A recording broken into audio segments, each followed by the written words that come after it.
Hello everyone, myself Kanchan Korke. So today we see the unit 1 of electronics. Basically, in electronics, first unit is all about microprocessor. Microprocessor is a multi-purpose programmable logic device. It accepts the binary instructions as an input and process on binary data and results as an output. So it is a controlling unit of microcomputer fabricated on a small chip capable of performing ALU, that is arithmetic logical unit operations, and communicating with the other devices connected to it. So you can see the diagram of this is a microprocessor smallest chip and which has many number of pins. So अगर आप अलग काम के लिए अगर अलग microprocessor use कर रहे हैं तो उनके पिंस भी चेंज हो जाएंगे, वो रिस्पेक्टिव यूजेस के अनुसार वो पिंस चेंज होती है. तो उसमें एग्जांपल्स आते हैं 8085, 8086, 8088. These are the some number of microprocessors. So we see the firstly features. तो फीचर्स ऑफ माइक्रोप्रोसेसर में फर्स्ट आता है कॉस्ट. उसका कॉस्ट कैसा रहेगा? तो बेसिकली माइक्रोप्रोसेसर की जो चिप रहती है, चिप उसको हम आईसी भी बोल सकते हैं. आईसी यानी इंटीग्रेटेड सर्किट. तो जो माइक्रोप्रोसेसर की आईसी है वो अवेलेबल एट लो प्राइसेस, मतलब वो कम से कम दाम में मिलती है. सो इसका जो कॉस्ट रहेगा वो क्या रहेगा? कम रहेगा. बाद में सेकेंड आता है आपका साइज. साइज माइक्रोप्रोसेसर का क्या रहेगा? तो आपने अभी डायग्राम में देखा है कि जो चिप है उसका साइज क्या है? स्मॉल है. वो कम से कम छोटे से छोटे शेप में रहेगी तो वो पोर्टेबल भी रहेंगी. तो साइज का भी प्रॉब्लम ये हो गया कि वो पोर्टेबल है, आप कहीं पर भी उसको ले जा सकते हो. तो ये हो गए दो features, cost and size. Third आ गया लो पावर कंजम्पशन. तो बेसिकली पावर कंजम्पशन यानी क्या है कि कोई भी आप इलेक्ट्रॉनिक चीज यूज करते हो तो उसका पावर कंज्यूमिंग एक पैरामीटर रहता है. तो यहाँ पे माइक्रोप्रोसेसर में मॉस टेक्नोलॉजी यूज की गई है, that is metal oxide semiconductor. तो ये टेक्नोलॉजी यूज इसलिए की गई है क्योंकि मॉस का जो पावर कंजम्पशन है वो हमेशा क्या रहता है? लो रहता है. इसकी वजह से जो भी माइक्रोप्रोसेसर मैन्युफैक्चर्ड होते हैं बाय यूजिंग मॉस टेक्नोलॉजी. तो ये हो गया लो पावर कंजम्पशन. इसीलिए वो पावर कंजम्पशन कम है तो वो ज़्यादा हीटेड नहीं रहेगी और काम करने के लिए आसानी हो जाएंगी. उसके बाद है वर्सेटैलिटी, मतलब वो किन किन चीज़ों में काम कर सकती है. तो जो भी माइक्रोप्रोसेसर है are versatile are as use the same chip in number of applications, मतलब आप एक ही चिप को अलग अलग एप्लीकेशंस में भी यूज कर सकते हो. तो इसकी वजह से वो हो गया वर्सेटाइल, दैट इज माइक्रोप्रोसेसर. तो उसके बाद आता है रिलायबिलिटी. तो जो भी रिलायबल है वो किस पे डिपेंड करता है कि जो भी आपकी फेलियर रेट है, कोई भी इलेक्ट्रॉनिक चीज का फेलियर रेट रहता है वो अगर कम हो गया तो वो रिलायबल रहेगा. मतलब ये माइक्रोप्रोसेसर रिलायबल है क्योंकि उसका फेलियर रेट ऑफ आईसी ये क्या है? कम है. तो दीज आर द फीचर्स. तो फर्स्ट देखा अपन ने कॉस्ट, वो वेरी चीप कॉस्ट है, मतलब लो कॉस्ट में भी मिल जाएगा. उसके बाद देखिए साइज, वो कम से कम छोटी साइज में रहता है, अपने डायग्राम में भी देखा. उसके बाद है लो पावर कंजम्पशन, उसके बाद वर्सेटिलिटी एंड उसके बाद है रिलायबिलिटी. तो अभी हम देखेंगे इवोल्यूशन ऑफ माइक्रोप्रोसेसर्स.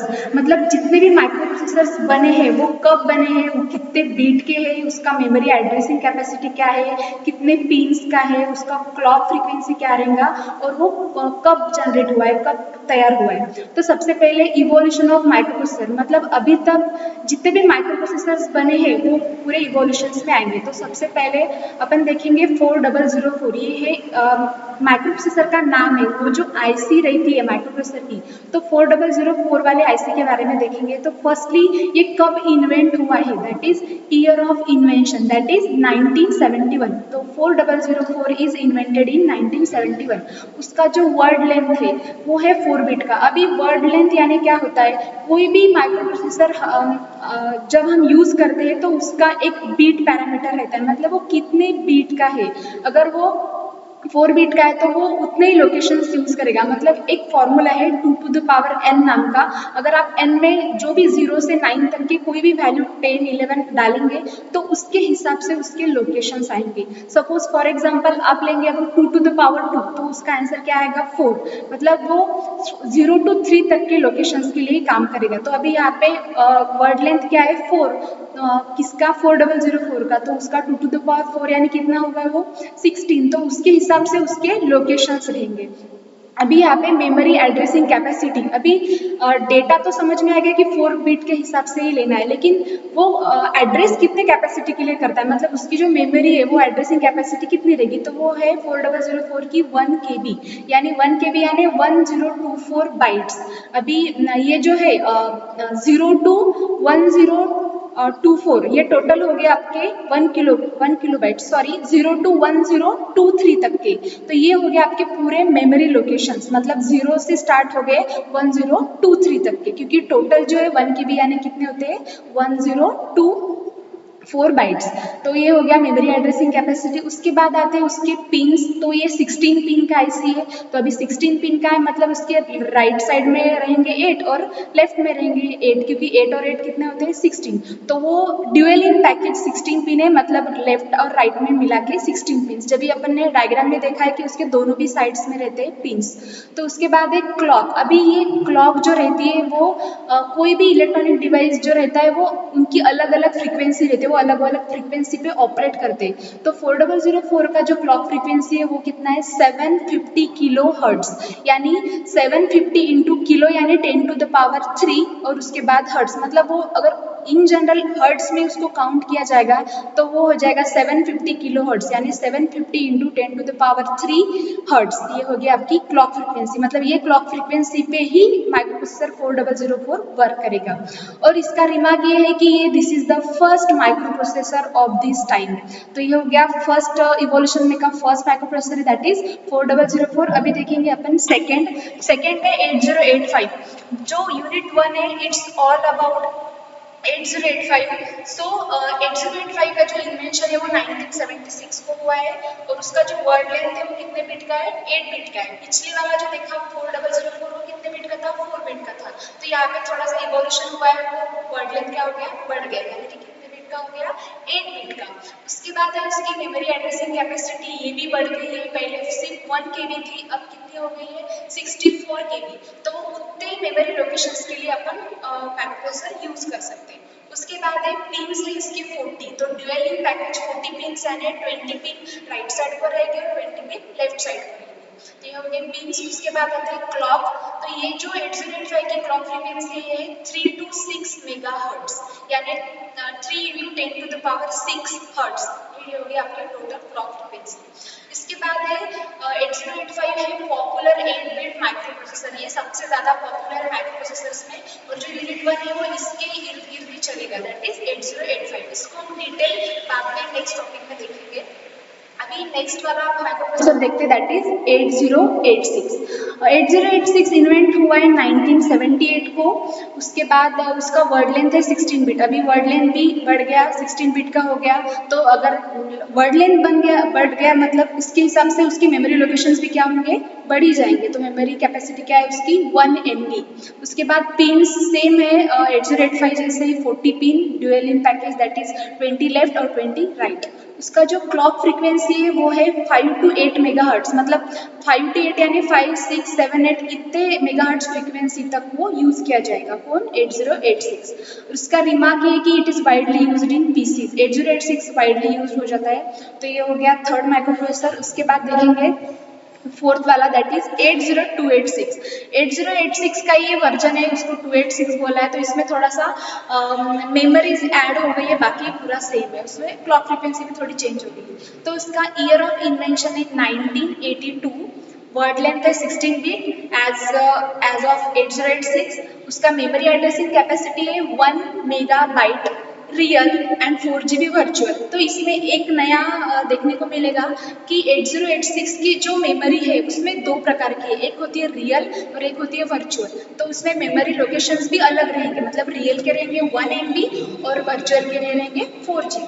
सो अभी उसके पिन है 68, तो अभी यहाँ पे अपन ने जो पहले वाले प्रोसेसर्स में देखे तो लेफ्ट और राइट रहता है, तो जब भी पिन्स ज़्यादा बढ़ जाती है तो क्या करते हैं कि चारों साइड से पिन्स डेवलप करते हैं, मतलब अभी देखिए तो वो सिर्फ राइट और लेफ्ट ही रहेंगी, तो अभी 68 है तो उसको डिवाइड बाय आप 4 करेंगे तो वो चारों साइड से उससे उतने पिन्स आएंगे, तो ये हो गया आपका 80286।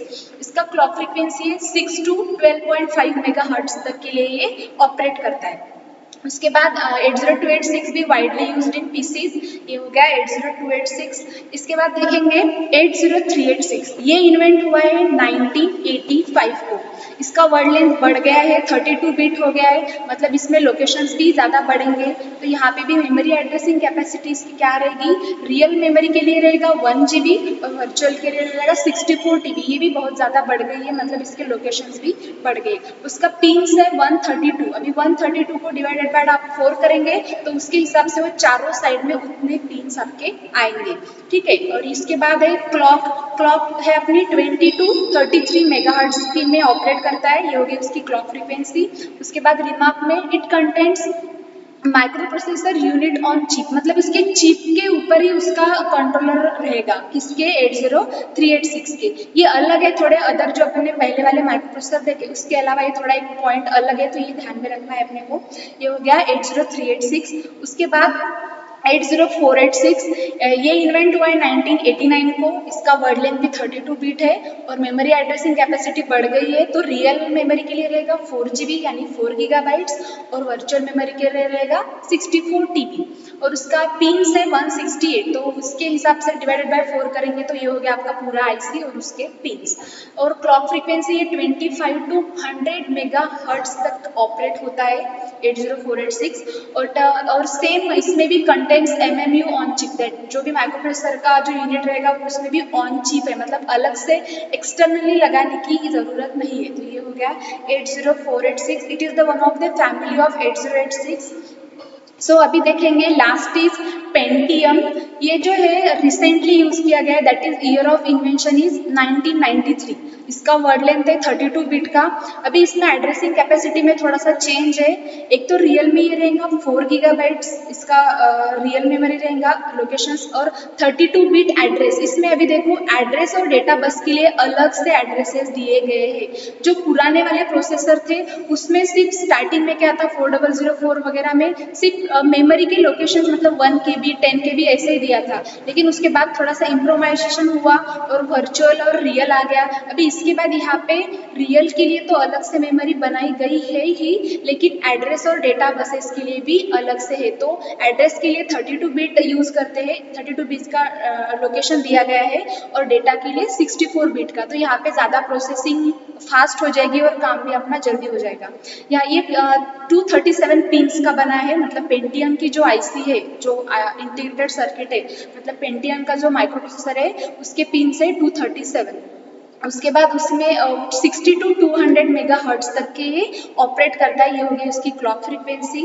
And remarks it contains 2 ALUs। अभी देखो ALU यानी क्या होता है, अरिथमेटिक लॉजिक यूनिट। तो उसमें हर माइक्रो प्रोसेसर में हमेशा एक होता है, लेकिन यहाँ पे ये थोड़ा इम्प्रोवाइजेशन वाला पार्ट है, तो पेंटियम में 2 ALUs यूज किए गए हैं और 2 cache memory. So this is the evolution of micro processor. Hope you guys understand. So thank you so much.